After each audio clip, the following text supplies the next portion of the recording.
In 1992, the country music group Alabama, some of you are familiar with them, released a song entitled, "I'm in a Hurry and I Don't Know Why."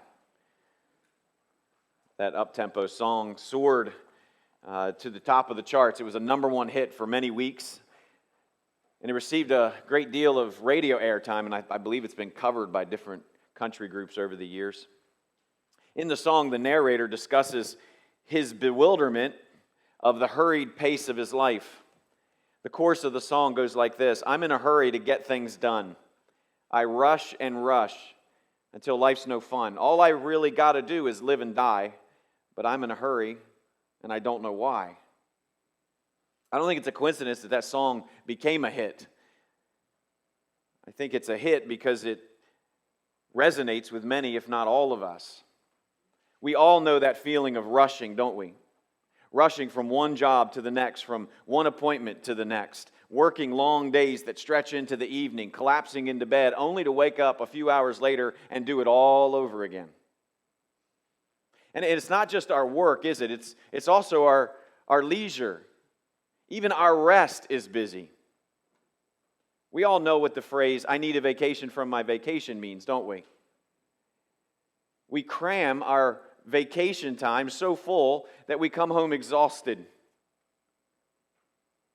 And then, of course, there are all the sports practices, the games, the dance and music recitals, and so on and so on. And it's incredible how much time we find ourselves running around.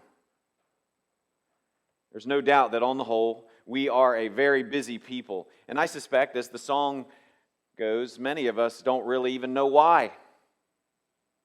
I doubt if any of us maybe even stop and examine our life and our priorities and ask the hard questions. But you know, it was not always this way. Busyness, hurriedness, stress, and angst, that was not always the norm. Turn with me this morning in your Bibles to Genesis chapter 2. Genesis chapter 2, as we continue here our study in the book of Genesis. In the book of Genesis, chapter 1, we read the account of creation. In the beginning, God created the heavens and the earth. In 6 days, by the word of his mouth, God created all things. His creative act, of course, culminated with the creation of the man and the woman in his image, whom he appointed rulers, vice regents, as it were, charging them to exercise dominion over all that he had made. And following this account of God's creative act, we read these words in Genesis chapter 2, verses 1 through 3. "Thus the heavens and the earth were finished, and all the host of them. And on the seventh day, God finished his work that he had done, and he rested on the seventh day from all his work that he had done. So God blessed the seventh day and made it holy, because on it God rested from all his work that he had done in creation." Genesis 1:1, you remember we said last week, served as kind of the introduction to the creation account, right? You remember that? In the beginning, God created the heaven and the earth, and then the rest of chapter 1 describes how he did it.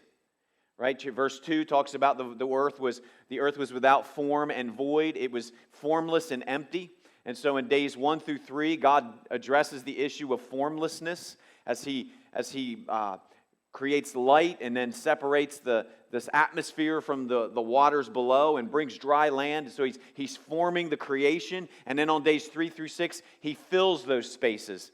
All right, he fills the light and the dark with the sun, moon, and stars. He fills the atmosphere, that space between the water and the atmosphere. He fills that with birds, and he fills the water with fish in the sea. And then on day 6, he fills the dry land that he had raised up from the water with animals and with human beings who were the pinnacle or the apex of his creation. And so all of this was done in 6 days, that pinnacle that God created man in his own image. And then we come here to Genesis chapter 2 and we find the capstone of the creation account. The sixth day has come to a close. God's creation is now complete. And so here we find ourselves coming to the seventh day. Thus, the heavens and the earth were finished, and all the host of them. And on the seventh day, God finished His work that He had done. The seventh day is unique from all the other 6 days of the creation account. On this day, God is not recorded as speaking in any way. There is no "and then God said" as there was in the other 6 days. God does not speak. Nothing is created. No words are spoken. Instead, we are told this 3 times. You noticed it when I read the verse. 3 times we are told God finished His work that He had done. God finished His work that He had done. He rested from the work that He had done. And this rest that is spoken of, which is a theme, again, repeated multiple times throughout this section, this rest is not a rest that is due to exhaustion. It's not the kind of rest that you and I often think of at the end of a long day at work. God is not exhausted from His work and He has to take a nap. That's not what's happening here. The rest spoken of here is a rest of completion. It is the rest that one enjoys with a job well done. A job that has been completed and fulfilled. You may remember in the epistle to the Hebrews, when we were working through Hebrews, remember the writer to the Hebrews spoke of the priests and the fact that at that moment in time when Hebrews was written, the priests were still standing at the temple daily doing their work. Why? Because their work was never finished. Why? Because sin was never finished. But what happened? Jesus came, lived and died and rose again, and then what did He do? He went to the heaven, and what did He do when He got to heaven? What did He do? He sat down at the right hand of the Father. His job was done. As He declared on the cross, it is finished. It's complete. And that sitting down was like a picture of rest. Not of exhaustion, but of a completion of the job being finished.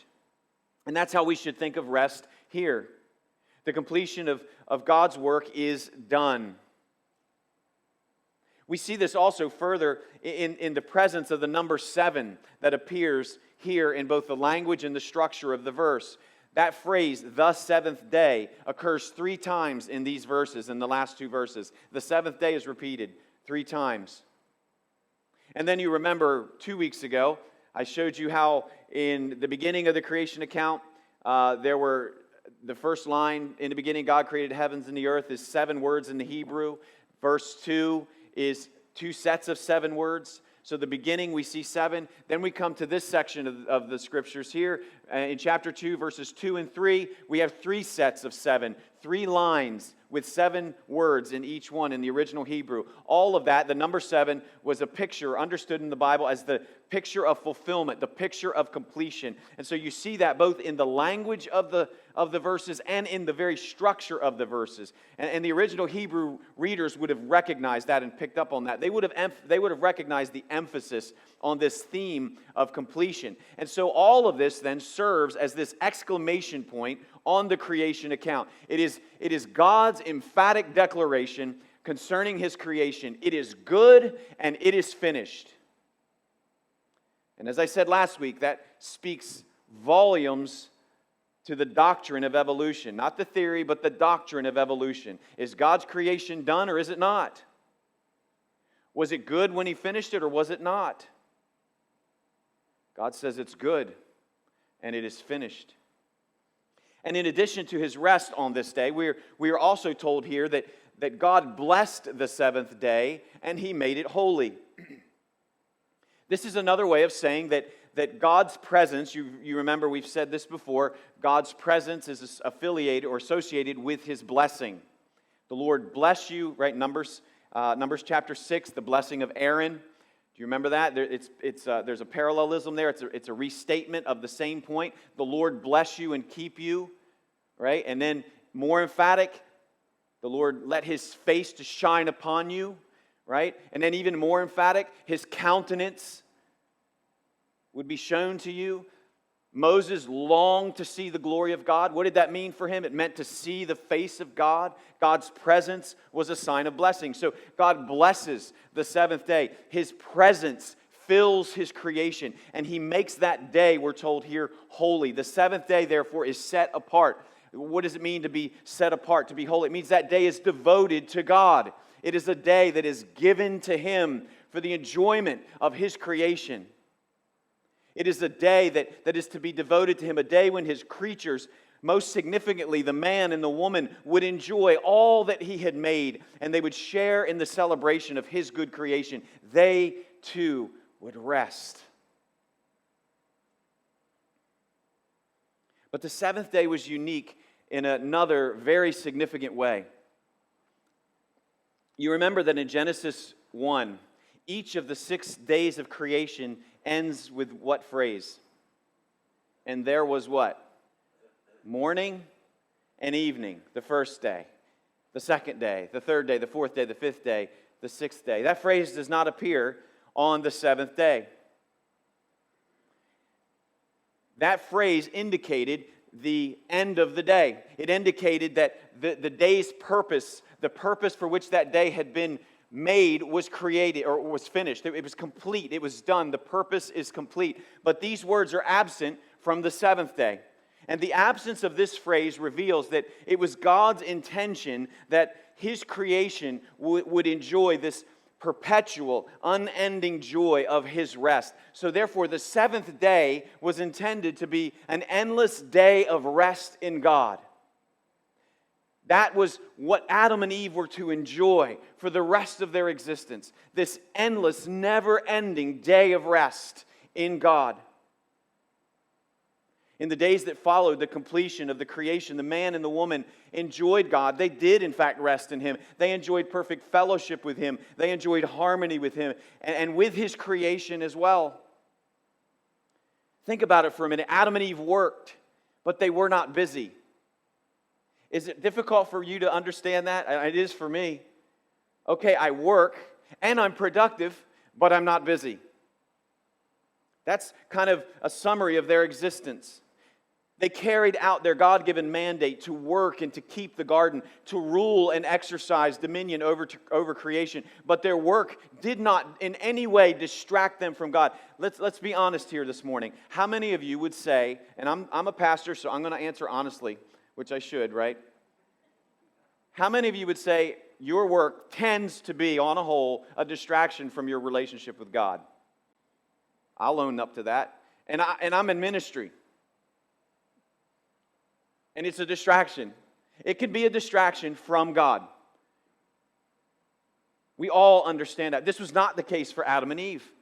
They could work and they could do all that they had been called to do, but the completion of their work, there was no distraction from God. Their focus and their attention did not divert from God. It was the way in which they worshiped God. There was no disconnect. Their work, rather, fulfilled their purpose. And as such, they shared together in this celebration of His good creation. It's the idyllic existence. As I meditated on this passage for the past several weeks, I kept trying to think of what that must have been like, because I have no context for that, to understand that as well as I would like to.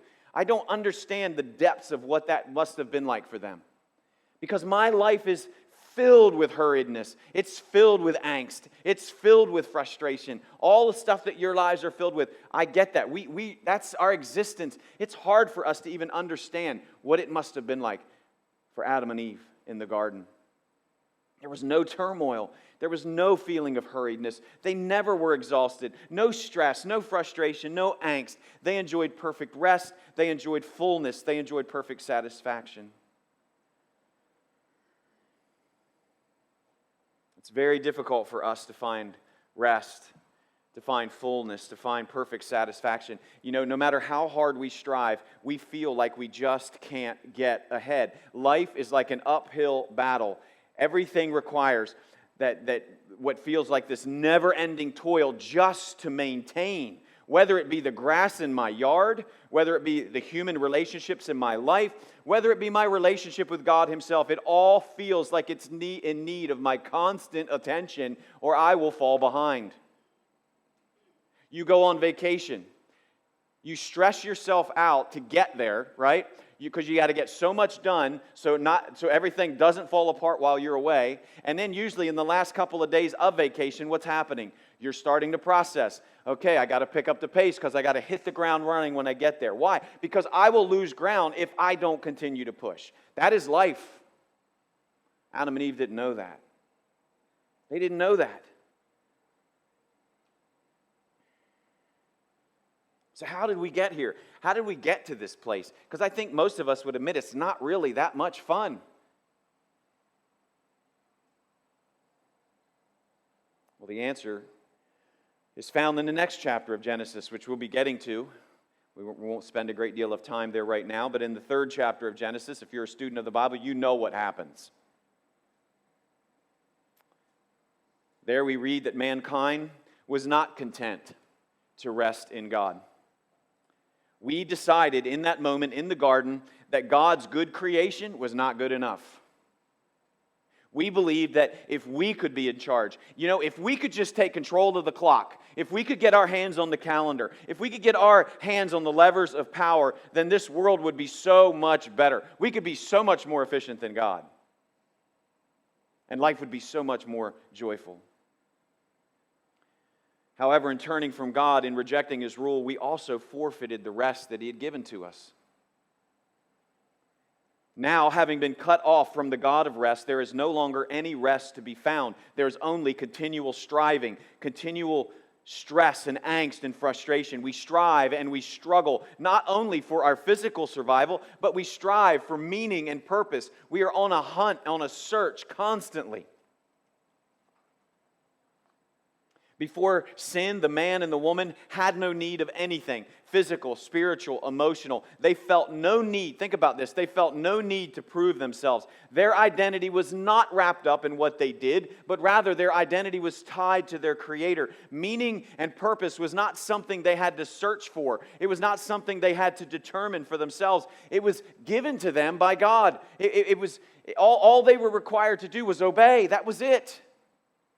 Obey, rest in me. That was it. And yet they refused. And sin has corrupted everything. Think about it. Now our work and our rest are nothing more. Once in a while we find some fulfillment in our work. Once in a while we find a little bit of rest. Maybe on that afternoon when you can sit on the front porch and read a book for a few brief moments between the kids screaming and crying, or the neighbor cutting his lawn and irritating you, and all of the stresses of work that come and go. But those are glimpses, little glimpses and flashes. But on the whole, we find that our work and our leisure and our rest are just but a dim shadow of that which God created us for. The work which was given for our enjoyment and our fulfillment. It was to be a means by which we would reflect the image of our Creator. Now, it is ironically, our work is now simultaneously an idol that we worship and a burden that we seek to get out from under. Isn't that crazy? We will work ourselves to the bone, giving everything we've got for what? To retire. We work our tails off so we don't have to work anymore. Have you ever stopped to think about how absurd that is? What are we doing? We work and we work, we find our identity, we find fulfillment, but in the end, we're actually trying to get away from that. That just shows how convoluted our thinking has become. Our rest is our work is an idol we worship and a burden we want to cast off. And so we strive and we struggle, and we all march toward the grave. As Solomon said in his description of work, I considered all that my hands had done and the toil I had spent in doing it, and again, all was vanity and a chasing after the wind. I was thinking about that. I was at a retreat this week, and the speaker spoke about that, and he made the comment, and sometimes you know how something that you already know hits you in a certain way, and you stop and think, and he made the point that everything that we put our hands to will die with us. Everything, think about this, everything you have ever built, you will leave it. Someone else will take it. They'll probably tear it down and build a bigger beach house on top of it. That's what we do around here, right? Everything you have ever built and accumulated in your life, you're going to leave it. Every bit of it. I mean, think about that for a moment. Every last thing. Is this our lot? I mean, is there any rest then to be found? Or are we just on this treadmill or on that hamster wheel, as we often use the analogy? Is there any rest to be found? The answer is yes. You see, God, this is the good news of the gospel. The Bible is the good news of the gospel beginning to end. It's this wonderful story of a God who does not give up on us, who relentlessly pursues us at every turn. And that's who God is. And He is not content to just let this rest that He had created go to waste. He wants us to enjoy it. He wants to welcome us into this rest. And so we see, as we will in a few months, when we come to the story of Abraham, God calls this man Abraham, and He calls him to Himself, and He promises to bless him and his family, to make them into a great nation, and to give them a land. Why? So that they could find rest. So that they could find rest, that they could experience the joy of God's rest there in the promised land. And you know what? God honored His promise to Abraham. After 400 years, we just read about the death of Joseph this morning. We've been reading through Genesis. And they were there, after that, they were there 400 years in bondage, in slavery, crying out for a deliverer. And what does God do? God brings Moses, who delivers the people out of the land of Egypt, out of bondage, out of slavery. And he's going to make them that great nation. And so what does He do? He's going to lead them to the rest. What does He do? He brings them first to Mount Sinai. And there at Mount Sinai, He does what every nation has to do. They have to develop laws and a constitution, as it were. And that's what God does at Sinai. He gives them a law so that they now know how to relate to Him and to one another and to live as His people. And they're in the process of that. They're going to be this light to all the other people of the world. And He gives them this incredible gift in that moment when He brings them to Sinai. He gives them a foretaste of that promised rest. Exodus chapter 20. Exodus chapter 20, beginning in verse 8. Most of you know this. Remember the Sabbath day to keep it holy. 6 days you shall labor and do all your work, but the seventh day is the Sabbath to the Lord your God. On it you shall not do any work, you or your son or your daughter or your male servant or your female servant or your livestock or the sojourner who is within your gates. For in 6 days the Lord made heaven and earth, the sea, and all that is in them, and rested on the seventh day. Therefore, the Lord blessed the Sabbath day and made it holy. One of the 10 commandments. God says, I'm giving you this gift. I'm going to give you a foretaste of the rest that I have promised you. On the seventh day, you will be able to cease your striving, cease from your work, and you will be able to worship, and you will be able to rest in me. Each week, He says, in the midst of your work, set aside that last day. And as you do that, what you are going to do is you are going to rest in the goodness of my provision. It was an opportunity, again, to experience, if only for one day, what their parents in the garden had once enjoyed prior to the rebellion, as they looked ahead to that future rest which God had promised to them. And that wasn't it, because in addition to that Sabbath, there were 7 more festivals, Sabbath festivals, that would take place that year. 7 more opportunities for rest. And then even that, every 7th year was to be a Sabbath year, where the slaves would be freed, debts would be given, would be cleared, all of that. It was a time of restoration. And then on the 49th year, the 7 times 7th year, was to be the year of Jubilee. That was when everything was restored. If your family had gotten in a bad situation and had lost all of their land was given back to them. Every person who had to enter into slavery to pay off a debt was freed from slavery. Every debt, no matter how large, was canceled. It was the year of Jubilee. It was this wonderful time in the Sabbath year, when they experienced the joy of God's provision for them. And again, all of this pointed ahead to God's promised rest, the rest that was lost in the garden, but was to one day be restored. But man, does sin mess things up. They still messed it up. God gives them this gift, and rather than seeing it as a gift, what do they see it as? A burden. They refuse to stop. They refuse. One of the commands of that Sabbath year was to let the land lie. Don't till it. Trust me, I'll take care of you. And they never gave the land a rest. They refused to honor the Sabbath. Over and over and over again, they violated this Sabbath rest that God had given them. Instead of it being a gift, it became a burden. And so God judged them. He removed them from the land. And they became captives in a land that was not their own. They became slaves. Yes, they did return to the land again. Remember, under Ezra and Nehemiah, they returned to the land, rebuilt the temple. But do you remember what happened? We went through Ezra and Nehemiah. Do you remember the moment when Nehemiah kind of lost his cool and started pulling out the beards of people and stuff like that? Do you remember why he did that?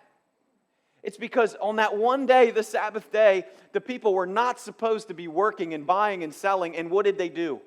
They set up booths outside the temple gates, and they were buying and selling on the Sabbath day. They refused to stop. Friend, if you think that being a workaholic is a virtue, you've lost sight of God. It is not. Refusing to stop is not a sign of character. It is a sign of a lack of it. In the economy of God, if you can't stop and you can't rest, it is a sign that you really don't trust God. That's the message of the Sabbath. And the Jews refused. And so what happens? For another 400 years, they are in bondage. And they're waiting for their deliverer. And they wait. And they wait. And they wait, just like their forefathers in Egypt waited 400 years. They wait for 400 years. And then finally, God shows up again. He shows up again in the person of Jesus. And it is such a beautiful story. You remember in Luke chapter 4 when Jesus inaugurates his ministry? Do you remember what he did? He goes into the synagogue and he unfolds the scroll. And he reads from Isaiah chapter 61.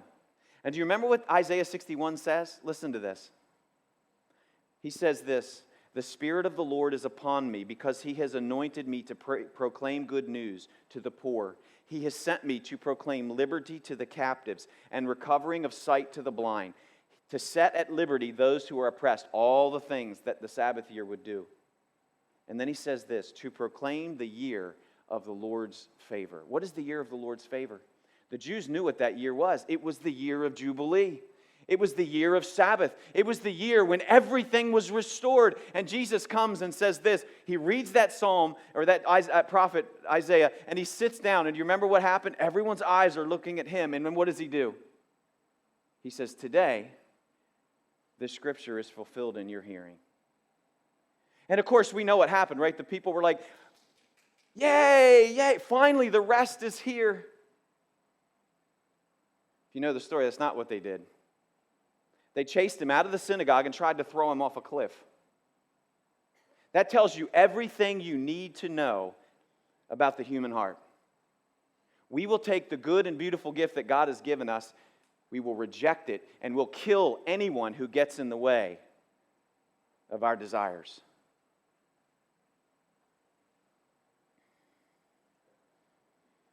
They refused his rest. And that is the story of humanity. We refuse to rest. We insist on striving. We insist on our way. We insist on creating an identity, determining a purpose, making a name for ourselves apart from our Creator. We continue to reject Him. But here's the thing that blows my mind, and I imagine it blows your mind. He is still calling us into His rest. In the midst of all of that, these arguments about the Sabbath, you remember that they abounded in Jesus' ministry. Real early on, Mark chapter 2, Jesus heals a man on the Sabbath, and the Pharisees come after him. Why did you do that on the Sabbath day? Do you remember what Jesus said? You remember what He said? He said, man wasn't made for the Sabbath. The Sabbath was made for the man. Guys, you got it backwards. This is a gift to you. It's not a burden. It's a gift. It's an invitation to come into my rest, and still they reject it. But you remember what Jesus said. We read it.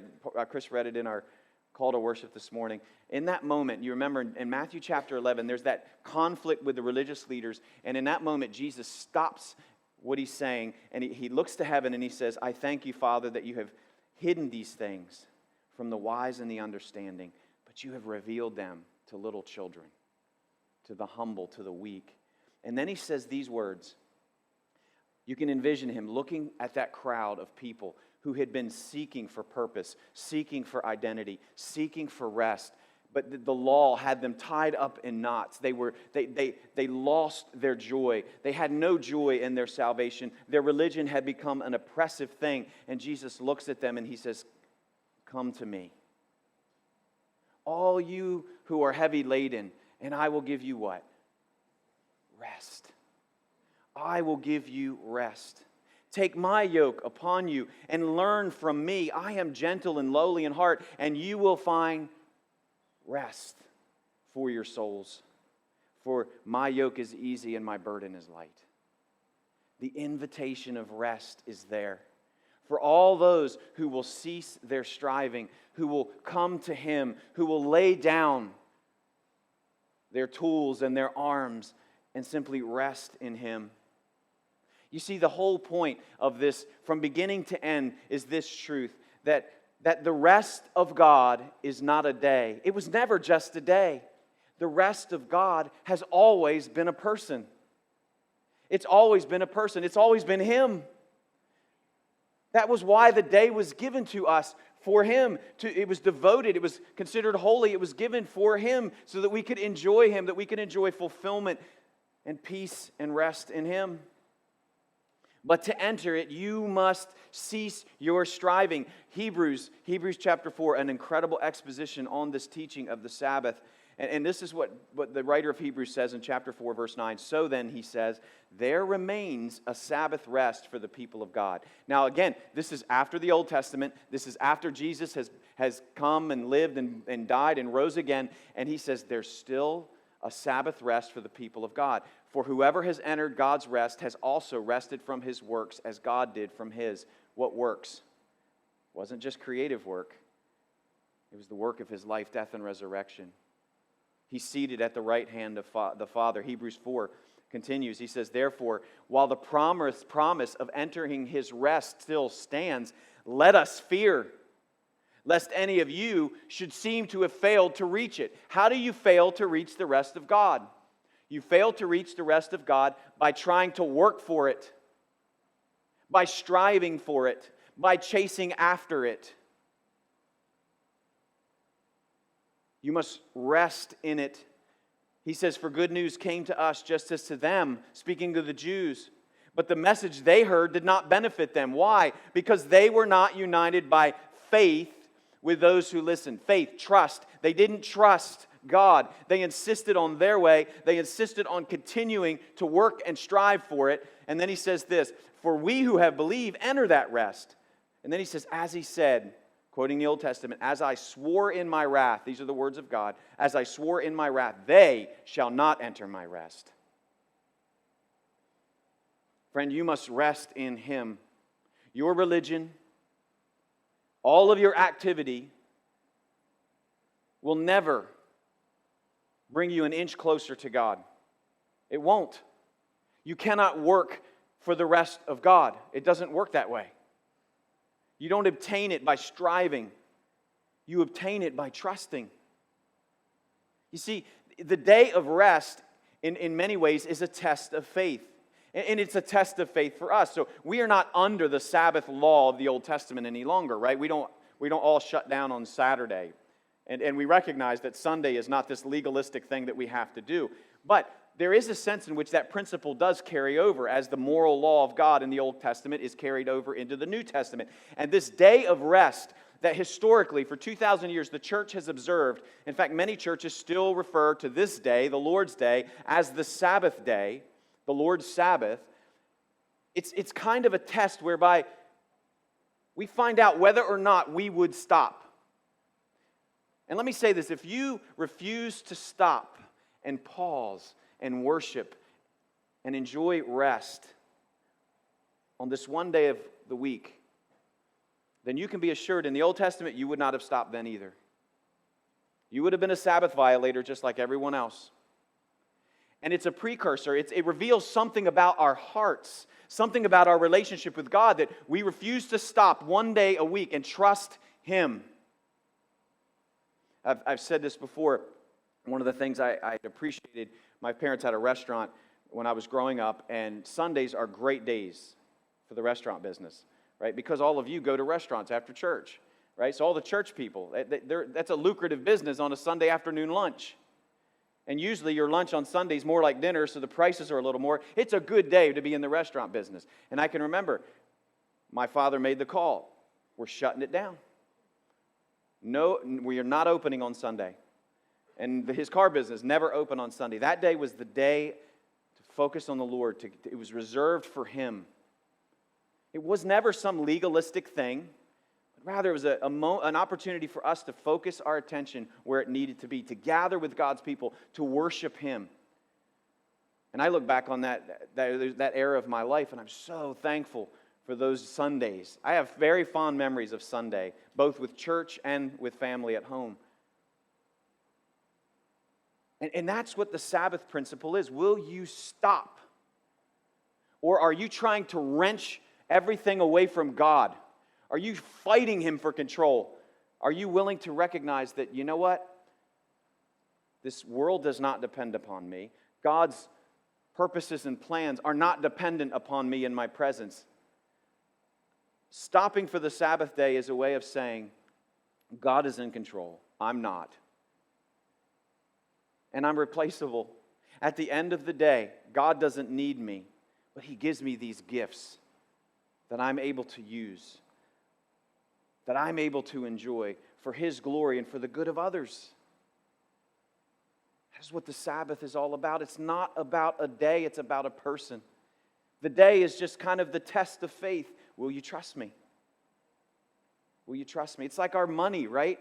God does that with our money. God doesn't need our money. It's not like He's up there counting the bills, hoping He has enough for the end of the week. It's a test. Are you going to cling to it, or are you going to hold it with an open hand? And that's true of all aspects of our life. And the reality is this, friends, if you cannot enjoy the rest of God here, what makes you think you will enjoy the rest of God there? You probably won't. And the reality is, according to Hebrews, if you don't enjoy the rest of God here, that's an indication that you're probably not going to enter the rest of God there. This says something about our very heart and soul. Faith means relinquishing control, letting go, giving it to God, trusting Him, resting in His finished work. And how we live our lives demonstrates whether or not we have truly done that. And not just by giving up the vices that we often think of, but also by the way in which we handle our time and stewardship the resources God has given us. You see, busyness causes us to miss out. Not only on God Himself, but even on the good gifts that He has given to us. We cannot properly enjoy the good gifts that God has given to us in our busyness. We miss Him and we miss the gifts. And friends, I've stood by the bedside of enough people in the moment of their death to realize that is, you don't want to get there and finally wake up and realize this. God has given you the gift of rest now. Enjoy that. Enjoy the gift of rest, looking forward to that future promise of rest that He has made for all those who will come to Him, who will lay their burden at His feet and put their hope and trust in what He has done through Jesus Christ for them. We're going to end the service in a little bit of a different way. We had a closing song, but we're going to skip that. I'm going to do something that'll probably make you uncomfortable, and that's probably a good thing. For the next 2 minutes, we're going to sit in silence. We're going to rest. In fact, I'm going to turn the air conditioning down so that doesn't even give you any noise. And I want you to take a few minutes, and I want you to just consider your life consider the rest of God. Consider what He's called you to. And use this as an opportunity to reflect and repent if necessary. Maybe this is an opportunity for you to process some things that you can have a conversation about, maybe with your wife or your husband or your family on the way home. So let's just take the next 2 minutes, just pause and just reflect on the rest of God, and then I'll close in prayer.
That was 2 minutes.